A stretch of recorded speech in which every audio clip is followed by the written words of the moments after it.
साथियों नमस्कार। स्वागत है आपका इम्पैक्ट क्लासेस में। बिहार करंट अफेयर्स की सीरीज़ में आज हम लोग बिहार करंट अफेयर्स के पार्ट 2 को कवर करेंगे।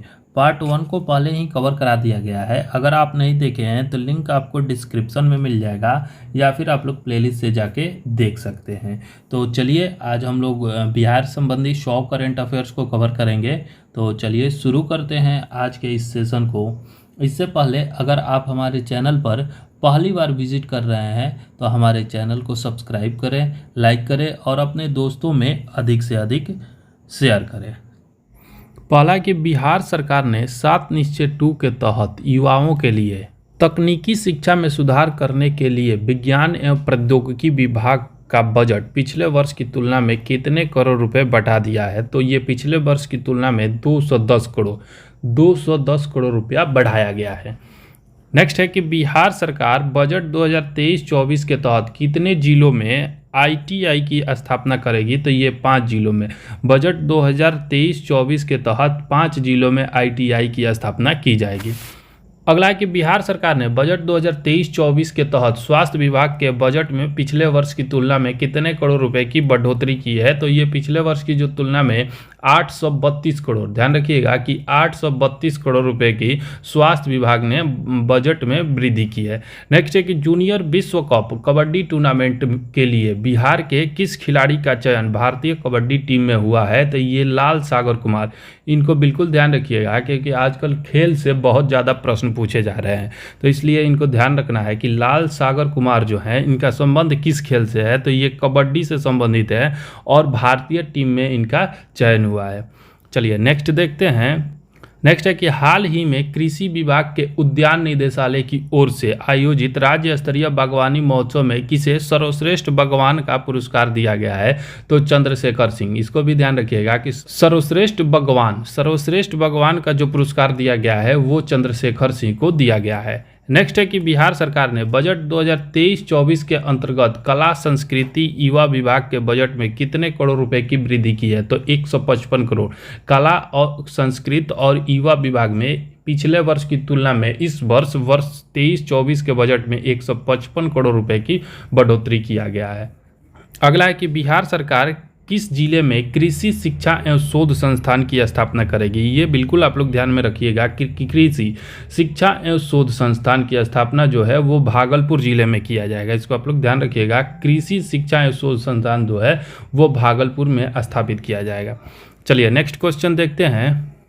अगला प्रश्न है कि हाल ही में बिहार की कितनी अति महत्वाकांक्षी योजनाओं को जल संसाधन के सर्वोत्तम कार्यान्वयन श्रेणी में सीबीआईपी अवार्ड 2022 राष्ट्रीय पुरस्कार से सम्मानित किया गया है। तो ये दो कार्यक्रमों को सीबीआईपी अवार्ड से सम्मानित किया गया है। इसको भी आप लोग ध्यान रखिएगा। चलिए नेक्स्ट देखते हैं। बिहार आर्थिक सर्वेक्षण 22-23 के अनुसार राज्य का विकास दर वर्ष 2021-22 में सकल राज्य घरेलू उत्पाद में कितने प्रतिशत वृद्धि दर्ज की है। तो ये बिल्कुल ध्यान रखिएगा। ये मोस्ट इंपॉर्टेंट क्वेश्चन हो जाता है। ये जो है 10.98% की वृद्धि दर्ज की गई है। इसको आप लोग ध्यान रखिएगा।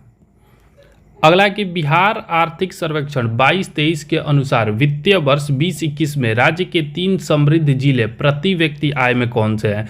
तो इसको भी आप लोग ध्यान रखिएगा। जो प्रति व्यक्ति आय में 3 समृद्ध जिले हैं बिहार के, वो प्रथम स्थान पर पटना है, द्वितीय पर बेगूसराय है और तृतीय स्थान पर मुंगेर है। वहीं अगर बात करें सबसे नगरीकृत जिला में तो प्रथम स्थान पर पटना हो जाएगा और द्वितीय स्थान पर दूसरा सबसे नगरीकृत जिला जो है वो मुंगेर हो जाएगा।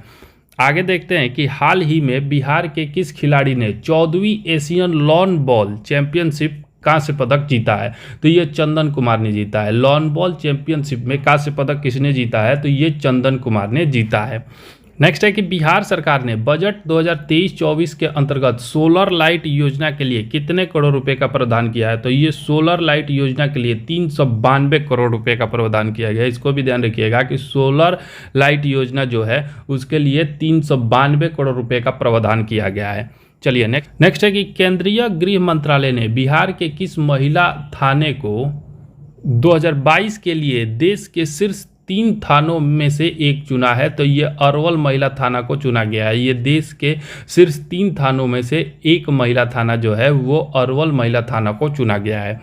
अगला है कि केंद्र सरकार के आकांक्षी प्रखंड कार्यक्रम के तहत बिहार के कितने प्रखंड को शामिल किया गया है। इसको भी आप लोग ध्यान रखिएगा कि केंद्र सरकार की जो आकांक्षी प्रखंड कार्यक्रम है उसके तहत बिहार के 61 प्रखंड, बिहार के 61 प्रखंड को चयनित किया गया है।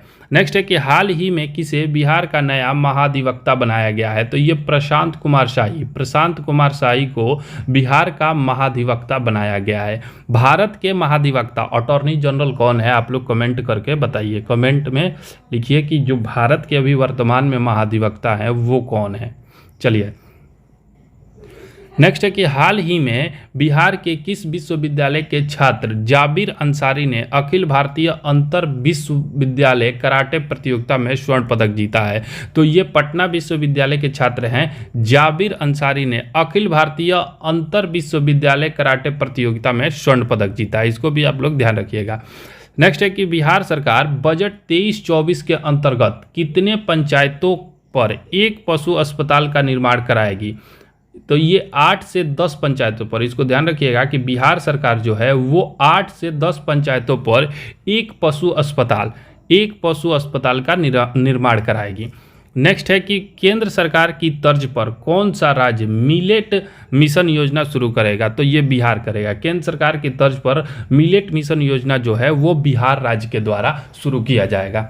नेक्स्ट है कि बिहार आर्थिक सर्वेक्षण 22-23 के अनुसार सड़कों के घनत्व में बिहार का देश में कौन सा स्थान है। तो ये तीसरा स्थान है। ये बिल्कुल ध्यान में रखिएगा। ये जो बजट है, आर्थिक सर्वेक्षण है, इससे डायरेक्ट क्वेश्चन पूछे जाते हैं, तो इसको आप लोग ध्यान में रखिएगा कि सड़कों के घनत्व में बिहार जो है वो देश में तीसरे स्थान पर है। चलिए नेक्स्ट देखते हैं। बिहार सरकार स्वदेश दर्शन योजना 2.0 के तहत निम्न में से किस स्थान को पर्यटन केंद्र के रूप में विकसित करेगी। तो ये बांका को 2.0 स्वदेश दर्शन योजना 2.0 के तहत बांका को विकसित किया जाएगा। नेक्स्ट है कि हाल ही में आयोजित 18वीं नेशनल यूथ एथलेटिक्स चैंपियनशिप के ट्रिपल जंप स्पर्धा में बिहार के किस खिलाड़ी ने कांस्य पदक जीता है। तो ये सन्नी राज ने 18वीं नेशनल यूथ एथलेटिक्स चैंपियनशिप में ट्रिपल जंप में कांस्य पदक जीता है। इसको भी आप लोग ध्यान रखिएगा। अगला कि हाल ही में किस राज्य के डाक विभाग ने भारतीय रेलवे के साथ door to door parcel product योजना की शुरुआत की है। तो ये बिहार के द्वारा door to door parcel project योजना जो है वो बिहार के डाक विभाग और भारतीय रेलवे के द्वारा शुरू किया गया है। अगला है कि केंद्र सरकार द्वारा शुरू की गई अमृत भारत स्टेशन योजना के अंतर्गत बिहार के किस जिले के 2 स्टेशन का आधुनिकीकरण किया जाएगा। तो ये बेगूसराय के 2 स्टेशनों का केंद्र सरकार की जो योजना है अमृत भारत योजना के तहत आधुनिकीकरण किया जाएगा। इसको भी ध्यान रखिएगा आप लोग। अगला है कि हाल ही में केंद्रीय खान एवं कोयला मंत्रालय ने बिहार में विभिन्न खनिजों के खनन के लिए कितने खान ब्लॉकों का आवंटन किया है। तो ये 7, बिहार में 7 खान ब्लॉकों का आवंटन किया गया है। हाल ही में बिहार राज्य सरकार ने किस पूर्व डीजीपी को केंद्रीय चयन पर्षद का अध्यक्ष नियुक्त किया है। तो एसके सिंघल को केंद्रीय चयन पर्षद का, इसको भी ध्यान रखिएगा कि केंद्रीय चयन पर्षद का अध्यक्ष जो है वो एसके सिंघल को नियुक्त किया गया है। नेक्स्ट है कि बिहार के किस जिले में राज्य का पहला self mood and digital court बनाया गया है। तो ये भागलपुर में बिहार का पहला self mood and digital court जो है वो भागलपुर जिले में बनाया गया है। अगला है कि प्रधानमंत्री की महत्वाकांक्षी उद्यमी योजना PM formalisation of micro food processing enterprises योजना को लागू करने में बिहार राज्य का देश में कौन सा स्थान है। तो ये पहले स्थान पर है। बिहार जो है वो PM formalisation of micro food processing enterprises योजना लागू करने में प्रथम स्थान पर है। नेक्स्ट है कि बिहार के किस जिले में दक्षिण एशिया महिला फिल्मोत्सव का आयोजन किया गया। तो ये पटना में किया गया। इसको आप लोग ध्यान रखिएगा कि दक्षिण एशिया महिला फिल्मोत्सव जो है वो पटना में आयोजित किया गया, जबकि अंतर्राष्ट्रीय फिल्म महोत्सव का जो आयोजन था वो सारण जिला में किया गया था। इसको भी आप लोग ध्यान में रखिएगा। नेक्स्ट है कि हाल ही में सीएम नीतीश कुमार ने बिहार के किस जिले में देश का दूसरा और राज्य का पहला वानिकी कॉलेज का उद्घाटन किया है। तो ये मुंगेर में।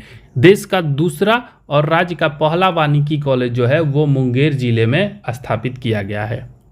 हाल ही में बिहार की किस महिला को सामाजिक और साहित्यिक कार्यों में उत्कृष्ट योगदान के लिए कबीर को हिनूर सम्मान दिया गया है? तो ये प्रोफेसर सुधा सिन्हा। ध्यान रखिएगा कि प्रोफेसर सुधा सिन्हा को साहित्यिक कार्यों में कबीर को हिनूर सम्मान दिया गया है। नेक्स्ट है कि वर्ष 2024 में प्रयाग हिंदी साहित्य सम्मेलन का आयोजन किस राज्य में किया जाएगा? तो इसको भी बिल्कुल ध्यान रखिएगा, जो ये प्रयाग हिंदी साहित्य सम्मेलन है वो बिहार राज्य में आयोजित किया जाएगा वर्ष 2024 में।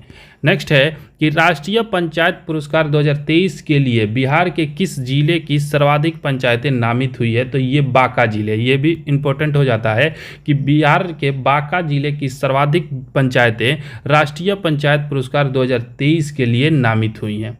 अगला कि हाल ही में आयोजित खेलो इंडिया महिला रोड साइकिलिंग लीग में बिहार राज्य ने कितने पदक जीते हैं? तो ये 4। खेलो इंडिया, ध्यान रखिएगा कि खेलो इंडिया महिला रोड साइकिलिंग में बिहार ने 4 पदक जीते हैं। नेक्स्ट है कि बिहार में सर्व शिक्षा अभियान के अपर मुख्य कार्यक्रम समन्वयक के अनुसार इंस्पायर अवार्ड में भागलपुर जिले की राज्य में कौन सी रैंक आई है? तो ये राज्य में भागलपुर जो जिला है वो 7वें स्थान पर है। नेक्स्ट है कि हाल ही में बिहार के किस विश्वविद्यालय ने फिल्म एक्टिंग की पढ़ाई के लिए FTII पुणे के साथ समझौता किया है? तो ये आर्यभट्ट विश्वविद्यालय ने फिल्म एक्टिंग की पढ़ाई के लिए FTII पुणे के साथ समझौता किया है। इसको ध्यान में रखिएगा, आर्यभट्ट विश्वविद्यालय ने FTII पुणे के साथ समझौता किया है। अगला है कि इसरो द्वारा जारी नाइट टाइम लाइट एटलस में बिहार राज्य किस स्थान पर है? तो पहले स्थान पर है। इसको भी ध्यान रखिएगा कि इसरो द्वारा जो जारी किया गया है नाइट टाइम लाइट एटलस में बिहार राज्य जो है वो पहले स्थान पर है। नेक्स्ट है कि हाल ही में बिहार सरकार ने बिहार राज्य द्वारा प्रस्तावित कितने हैंडलूम क्लस्टरों की मंजूरी दी है? तो बिहार में 10 हैंडलूम क्लस्टरों की मंजूरी दिया गया है। नेक्स्ट है कि पटना तारामंडल में 3D डोम स्क्रीनिंग लगाया जाएगा। इस तारामंडल के आधुनिकीकरण की जिम्मेदारी किस देश की कंपनी को दिया गया है? तो ये जर्मनी। ये बिल्कुल ध्यान में रखिएगा, बहुत इंपॉर्टेंट हो जाता है क्योंकि पटना तारामंडल के 3D डोम स्क्रीनिंग की जो जिम्मेदारी है वो जर्मनी की कंपनी को दिया गया है। अगला है कि नेशनल मेडिकल कमीशन ने किस राज्य की सभी मेडिकल कॉलेजों में PG करने वाली छात्राओं को मैटरनिटी लीव के लिए भी छात्रवृत्ति देने की सिफारिश की है? तो ये बिहार राज्य के सभी मेडिकल कॉलेज, ध्यान रखिएगा कि बिहार राज्य के सभी मेडिकल कॉलेजों में PG करने वाली छात्राओं की मैटरनिटी लीव के लिए भी छात्रवृत्ति देने की सिफारिश किया गया है। नेक्स्ट है कि प्लास्टिक अपशिष्ट प्रबंधन की श्रेणी में बिहार की किस महिला को स्वच्छ सुजल शक्ति सम्मान 2023 से सम्मानित किया गया है? तो ये बबीता गुप्ता। ध्यान रखिएगा कि बिहार की बबीता गुप्ता को स्वच्छ सुजल शक्ति सम्मान 2023 से सम्मानित किया गया है। अगला है कि बिहार दिवस 2023 की थीम क्या है? तो ये बिल्कुल आप तक ध्यान में रखिएगा, ये बहुत इंपॉर्टेंट क्वेश्चन हो जाता है कि बिहार दिवस की जो थीम थी वो क्या थी? तो वो थी सतत निश्चय के तहत युवा शक्ति बिहार की प्रगति। इसको बिल्कुल ध्यान में रखिएगा कि बिहार दिवस 2023 की थीम जो थी वो सतत निश्चय के तहत युवा शक्ति बिहार को प्रगति। इसको ध्यान रखिएगा। और बिहार ने इस बार अपना 111वां स्थापना दिवस मनाया और बिहार दिवस जो है उसको भी ध्यान में रखिएगा कि वो 22 मार्च को मनाया जाता है। नेक्स्ट है कि बिहार की किस महिला खिलाड़ी ने international straight lifting and inclined bench press champion 2023 में स्वर्ण पदक जीता है? तो हेमा कुमारी। इसको ध्यान रखिएगा कि हेमा कुमारी ने international strength lifting and inclined bench press championship में स्वर्ण पदक जीता है। अगला है कि बिहार का पहला सेंटर ऑफ फ्लोरिकल्चर कहाँ स्थापित किया जाएगा? तो ये नालंदा में स्थापित किया जाएगा। इसको बिल्कुल ध्यान में रखिएगा कि सेंटर ऑफ फ्लोरिकल्चर जो है वो नालंदा में स्थापित किया जाएगा। और फ्लोरिकल्चर जो होता है वो फूलों का, ध्यान रखिएगा कि फूलों का अध्ययन जो होता है वो फ्लोरिकल्चर होता है। नेक्स्ट है कि बिहार फाउंडेशन द्वारा विदेश में भी प्रवासी बिहारियों को संगठित करने के लिए कई ब्रांच खोला जाएगा। बिहार फाउंडेशन की स्थापना कब की गई थी? तो ये 2007 में जो है वो बिहार फाउंडेशन की स्थापना की गई थी। नेक्स्ट है कि बिहार कैबिनेट ने सिमरिया घाट को विकसित करने के लिए कितने करोड़ रुपए की स्वीकृति दी है? तो 114 करोड़। बिहार सरकार ने सिमरिया घाट को विकसित करने के लिए 114 करोड़ रुपए की स्वीकृति दी है। अगर बात करें सिमरिया घाट की तो ये जो है बेगूसराय में है, ध्यान रखिएगा कि ये बेगूसराय में है सिमरिया घाट। नेक्स्ट है कि हाल ही में बिहार के किस डॉक्टर को fellow American college of surgeon award से सम्मानित किया गया है? तो ये डॉक्टर निशिकांत कुमार को सम्मानित किया गया है। अगला है कि फार्मेसी प्रैक्टिस रेगुलेशन लागू करने वाला बिहार देश का कौन सा राज्य बना है? तो ये चौथा राज्य बन गया है। इसको ध्यान रखिएगा कि फार्मेसी प्रैक्टिस रेगुलेशन जो लागू करने वाला राज्यों में बिहार जो है वो चौथे स्थान पर है। नेक्स्ट है कि केंद्र सरकार द्वारा national bee keeping and honey mission के तहत बिहार में शहद उत्पादन के लिए कितने जिलों का चयन किया गया है? तो ये 17 जिलों का जो है बिहार में चयन किया गया है bee keeping and honey mission के तहत शहद उत्पादन के लिए 17 जिलों का चयन किया गया है। अगला है कि बिहार सरकार द्वारा राज्य खेल पुरस्कार व सम्मान के अंतर्गत ओलंपिक खेलों में स्वर्ण पदक जीतने वाले खिलाड़ियों को कितनी धनराशि पुरस्कार स्वरूप दिया जाएगा? तो ये 2 करोड़ की जो राशि है वो पुरस्कार स्वरूप दिया जाएगा। नेक्स्ट है कि बिहार की किस योजना को central board of irrigation and power CBIP central board of irrigation power award 2022 से सम्मानित किया गया है? तो ये गंगा जल आपूर्ति योजना को सम्मानित किया गया है। नेक्स्ट है कि बिहार सरकार द्वारा पॉलिटेक्निक संस्थानों में प्रशिक्षण की गुणवत्ता बढ़ाने हेतु सेंटर ऑफ एक्सीलेंस की स्थापना के लिए बजट में कितनी धनराशि का प्रावधान किया गया है? तो ये 90 करोड़ रुपया 2023-24 के बजट में 90 करोड़ रुपए की राशि का प्रावधान किया गया है। नेक्स्ट है कि बिहार राज्य के सबसे बड़े इको पार्क का निर्माण कहाँ किया जाएगा? तो ये जमुई में। ध्यान रखिएगा कि बिहार का सबसे बड़ा जो इको पार्क है वो जमुई में स्थापित किया जाएगा।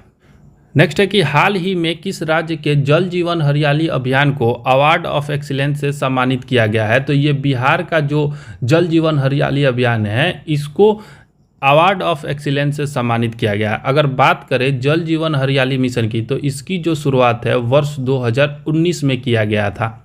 नेक्स्ट है कि बिहार कृषि विश्वविद्यालय के वैज्ञानिकों द्वारा आर्सेनिक प्रदूषण को रोकने के लिए कौन सा बैक्टीरिया विकसित किया गया है? तो ये सॉर्बियो आर्सेनिक मिटिगेटर सॉर्बियो, ध्यान रखिएगा कि सॉर्बियो आर्सेनिक मिटिगेटर 1 विकसित किया गया है। नेक्स्ट है कि केंद्र सरकार द्वारा क्राफ्ट हैंडलूम विलेज पहल के तहत बिहार के किस गांव को क्राफ्ट हैंडलूम विलेज के रूप में विकसित किया जाएगा? तो ये रामपुर गांव को विकसित किया जाएगा। इसको आप लोग बिल्कुल ध्यान रखिएगा क्योंकि ये बहुत इंपॉर्टेंट क्वेश्चन है कि किस गांव को क्राफ्ट हैंडलूम विलेज के रूप में विकसित किया जाएगा? तो ये रामपुर गांव को विकसित किया जाएगा। नेक्स्ट है कि हाल ही में बिहार सरकार द्वारा बिहार राज्य खेल प्राधिकरण को एक स्वायत्त संस्था के रूप में कब मान्यता दी गई है? तो ये 25 मार्च। इसको डेट याद रखिएगा क्योंकि बिहार के एग्जाम में खासकर BPSC में डेट भी पूछा जाता है, तो इसको डेट आप लोग याद रखिएगा कि 25 मार्च 2023 को बिहार राज्य खेल प्राधिकरण को एक स्वायत्त संस्था के रूप में मान्यता दी गई है। चलिए नेक्स्ट देखते हैं, बिहार के किस जिले में जीनोम सीक्वेंसिंग टेस्ट लैब की शुरुआत की गई है? तो ये पटना में। जीनोम सीक्वेंसिंग टेस्ट लैब जो है वो पटना में इसकी शुरुआत की गई है। अगला है कि बिहार पुलिस ने राज्य के अपराधियों की पहचान व गिरफ्तारी संबंधी जानकारी रखने के लिए किस ऐप की शुरुआत की है? तो ये चक्र ऐप की शुरुआत किया गया है। इसको ध्यान रखिएगा कि चक्र ऐप जो है वो अपराधियों की पहचान व गिरफ्तारी संबंधी जानकारी के लिए बिहार पुलिस के द्वारा तैयार किया गया एक ऐप है। नेक्स्ट है कि हाल ही में बिहार के किन 2 जिलों को कालाजार से मुक्त होने पर केंद्र सरकार ने 8-8 लाख रुपए के पुरस्कार राशि प्रदान की है? तो ये मुजफ्फरपुर और गोपालगंज। ध्यान रखिएगा कि मुजफ्फरपुर और गोपालगंज अभी हाल ही में कालाजार मुक्त घोषित किए गए हैं, जिसके लिए केंद्र सरकार ने उन्हें 8-8 लाख रुपए की पुरस्कार राशि प्रदान की है।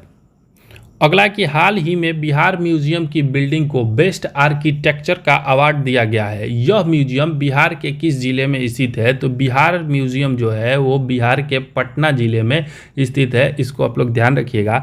नेक्स्ट है कि बिहार में महिला एवं बाल विकास निगम ने किशोरियों के विकास के लिए राज्य के कितने जिलों में उड़ान अभियान की शुरुआत की है? तो 22 जिलों में। इसको भी ध्यान रखिएगा कि बिहार राज्य के कितने जिलों में उड़ान अभियान की शुरुआत किया गया है? तो 22 जिलों में किया गया है। नेक्स्ट है कि बिहार में अंतरिक्ष अनुसंधान से संबंधित अकादमिक केंद्र स्थापित करने के लिए इसरो ने किसके साथ समझौता किया है? तो इसरो और पटना। इसरो ने एनआईटी पटना के साथ बिहार में अंतरिक्ष अनुसंधान से संबंधित अकादमिक केंद्र स्थापित करने के लिए समझौता किया है। नेक्स्ट देखते हैं, राज्य के किस जिले में तितली पालन केंद्र, ध्यान रखिएगा कि तितली पालन केंद्र बनाया गया है? तो ये गया में बनाया गया है। ध्यान रखिएगा कि गया में तितली पालन केंद्र बनाया गया है। नेक्स्ट है कि the dream of revolution and biography of Jayaprakash Narayan पुस्तक का विमोचन किया गया। इसके लेखक कौन है? तो इसके लेखक है बिमल प्रसाद और सुजाता प्रसाद। इसको ध्यान रखिएगा कि the dream of revolution of biography of Jayaprakash Narayan जो पुस्तक है उसका हाल ही में विमोचन किया गया है और इसके लेखक जो हैं वो बिमल प्रसाद और सुजाता प्रसाद हैं। नेक्स्ट है कि प्रधान वैज्ञानिक सलाहकार ने बिहार के किस जिले में विकेंद्रीकृत बायोमेडिकल वेस्ट इंसिनरेटर का उद्घाटन किया है? तो ये बक्सर में किया गया है। ध्यान रखिएगा, इसको बहुत इंपॉर्टेंट क्वेश्चन है कि विकेंद्रीकृत बायोमेडिकल वेस्ट इंसिनरेटर का जो उद्घाटन है वो बक्सर जिला में किया गया है। अगला है कि बिहार के किस व्यक्ति को लोरी लेखन पुरस्कार दिया गया है? तो ये अमन आकाश। ध्यान रखिएगा कि अमन आकाश को लोरी लेखक पुरस्कार से सम्मानित किया गया है। नेक्स्ट है कि उद्योग मंत्री ने बिहार के किस जिले में कोकून बैंक का उद्घाटन किया है? तो बांका में। इसको भी आप लोग ध्यान रखिएगा, कोकून बैंक जो है वो बांका में स्थापित किया गया है। नेक्स्ट है कि बिहार सरकार ने राज्य के कितने जल जमाव या आर्द्र भूमि वाले क्षेत्रों को रामसर साइट घोषित करने के लिए केंद्र सरकार को सिफारिश की है? तो ये पांच क्षेत्रों को सिफारिश किया गया है आर्द्र भूमि रामसर साइट में घोषित करने के लिए। जबकि वर्तमान में अगर बात करें तो बिहार में केवल एक आर्द्र भूमि क्षेत्र है, वो है कांवरताल झील। ध्यान रखिएगा कि कांवरताल झील है जो बेगूसराय में स्थित है, इसको भी ध्यान रखिएगा। अगला कि हाल ही में आयोजित इंटर आईआईटी टेक मीट 2023 में आईआईटी पटना को कौन सा स्थान मिला है? तो आईआईटी पटना 7वें स्थान पर है। इसको ध्यान रखिएगा कि इंटर आईआईटी टेक मीट 2023 में आईआईटी पटना जो है वो 7वें स्थान पर है। अगला कह रहा है कि सीएम नीतीश कुमार ने जननायक कर्पूरी ठाकुर की पुण्यतिथि पर उन्हें श्रद्धांजलि अर्पित की। उनकी मृत्यु कब हुई थी? तो उनकी मृत्यु जो है वो 17 फरवरी 1988 को हुई थी। नेक्स्ट है कि सीएम मुख्यमंत्री नीतीश कुमार की अध्यक्षता में हुई बैठक में हुए निर्णय के अनुसार बिहार संग्रहालय का पदेन अध्यक्ष कौन होगा? तो ये मुख्यमंत्री। बिहार संग्रहालय जो है उसका पदेन अध्यक्ष जो होगा वो मुख्यमंत्री स्वयं होंगे।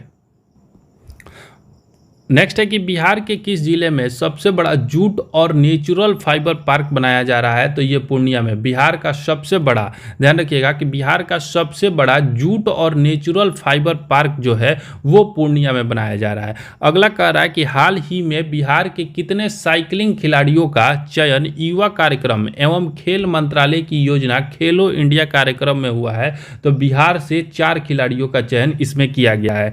नेक्स्ट है कि बिहार की किस दिव्यांग खिलाड़ी ने पैरा एथलीट नेशनल चैंपियनशिप में स्वर्ण पदक जीता है? तो ये गोल्डी कुमारी। ध्यान रखिएगा इसको, ये खेल से है और इंपॉर्टेंट क्वेश्चन है कि किस दिव्यांग खिलाड़ी ने पैरा एथलीट में स्वर्ण पदक जीता है? तो वो गोल्डी कुमारी है। नेक्स्ट है कि बिहार शिक्षा विभाग ने किस जिले के बच्चों को प्रधानमंत्री पोषण योजना के तहत मध्याह्न भोजन के लिए अक्षय पात्र फाउंडेशन के साथ समझौता किया है? तो ये पटना जिले के बच्चों के लिए। अगला है कि सीएम नीतीश कुमार ने एनटीपीसी बाढ़ super thermal power project stage 1 की इकाई 1 का लोकार्पण किया है। यह किस जिले में स्थित है? तो यह पटना में। बाढ़ जो है super thermal power project stage 1 का उद्घाटन किया गया है और यह पटना में स्थित है।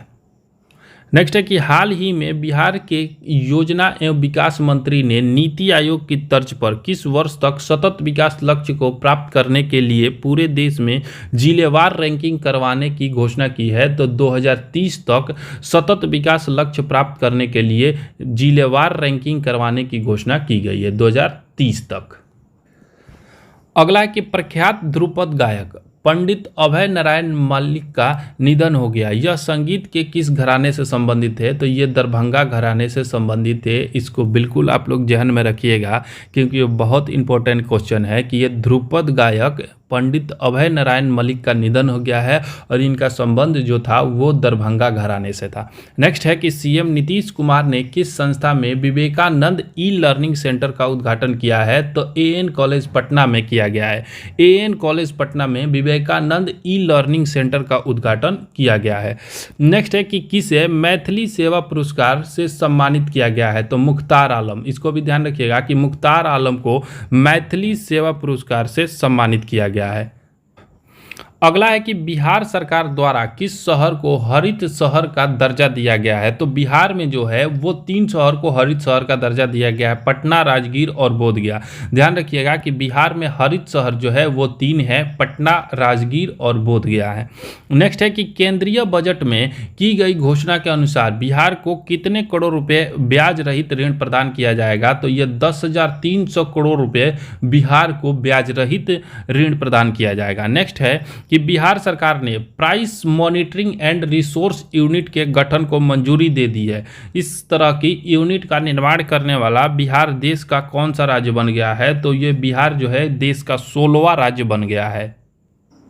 नेक्स्ट है कि बिहार के किस छात्र का चयन राष्ट्रीय बाल विज्ञान कांग्रेस के लिए हुआ है? तो ये प्रणब सुमन। इसको तो आप लोग पिछले वीडियो में पढ़े हैं कि बिहार के छात्र प्रणब सुमन का जो चयन है विज्ञान कांग्रेस के लिए किया गया है।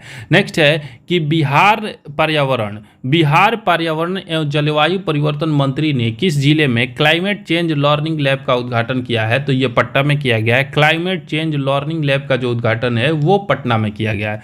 नेक्स्ट है कि बिहार के किस जिले में नबार्ड हाट मेला का आयोजन किया गया? तो पटना में। नबार्ड हाट मेला का जो आयोजन है वो पटना में किया गया। अगला कि मुख्यमंत्री नीतीश कुमार ने रघुनाथपुर रेलवे स्टेशन का नाम बदलकर क्या रखने की घोषणा की है? तो Brahmeshwar Nath railway station. Raghunathpur railway station का जो नाम है वो बदल दिया गया है और उसका नाम ब्रह्मेश्वर नाथ रेलवे स्टेशन रखा गया है।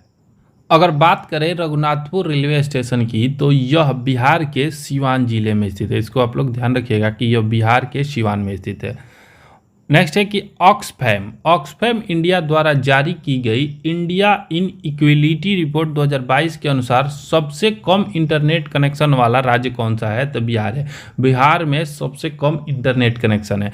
नेक्स्ट है कि बिहार सरकार ने राज्य की विधवा महिलाओं की आर्थिक सहायता हेतु कौन सी योजना चलाई है? तो लक्ष्मीबाई सामाजिक सुरक्षा योजना। ये बिहार राज्य की जो विधवा महिलाएं हैं उनके लिए शुरू किया गया है। अगला है कि बिहार के किस मार्ग पर अप्रैल माह में नई वंदे भारत ट्रेन चलने की शुरुआत की जाएगी? तो ये पटना हावड़ा मार्ग पर नई वंदे भारत ट्रेन की शुरुआत की जाएगी। नेक्स्ट है कि बिहार में कहां पर 37वें पाटलिपुत्रा नाट्य महोत्सव 2023 का आयोजन किया गया? तो ये पटना में किया गया। इसको ध्यान रखिएगा कि पाटलिपुत्रा नाट्य महोत्सव 2023 का जो आयोजन है वो पटना में किया गया। तो यहाँ हमारा जो ये बिहार करंट अफेयर्स की सीरीज चल रहा है उसका दूसरा पार्ट समाप्त हुआ। इसके बाद नेक्स्ट वीडियो में आपको 100 और one liner Bihar current affairs मिलेंगे। तो बने रहिए हमारे इस चैनल के साथ। हमारे चैनल इम्पैक्ट क्लासेस को लाइक करिए, शेयर करिए और सब्सक्राइब करिए। चलिए, धन्यवाद, थैंक यू।